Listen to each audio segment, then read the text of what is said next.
The non-profit Southwest Key organization hired a former Border Patrol agent to work with immigrant children despite a previous arrest for child pornography. Ernesto Padron resigned from the government agency in 2010 after his arrest, but he was hired last year to work at the Caso Padre shelter where boys 10 to 17 are being held, reported Texas Monthly. He was arrested in 2008, after an undercover FBI sting, for alleged possession of child pornography, a second-degree felony, according to publicly available criminal court records in Cameron County. Prosecution of the case stalled under then-District Attorney Armando Villalobos, who was indicted on corruption charges in 2010 and was eventually convicted and sentenced to 13 years in prison. Current Cameron County District Attorney Luis Sines reviewed the backlog of cases after taking office in 2013 and found the statute of limitations for Padron's charges had expired, and the case was dismissed. A spokeswoman for Southwest Key blames that prosecutorial dysfunction for Padron's hiring and access to unaccompanied minors held at Casa Padre.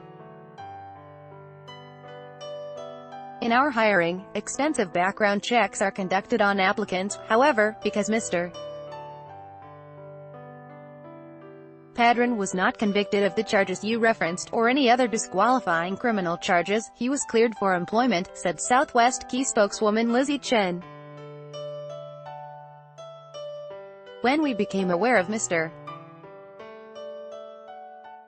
Padron's situation, he was immediately suspended, and he never worked at our shelter again.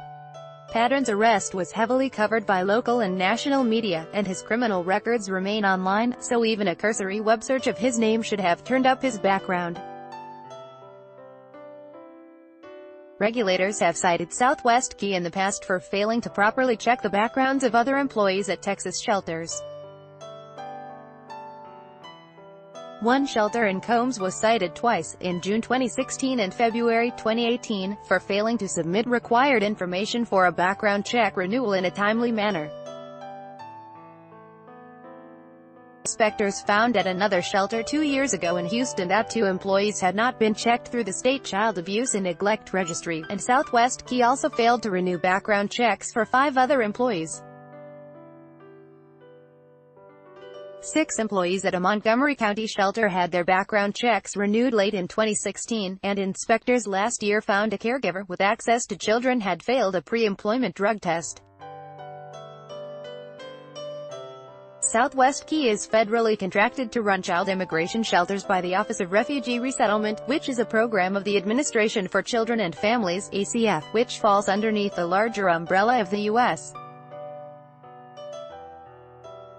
Department of Health and Human Services, the magazine reported.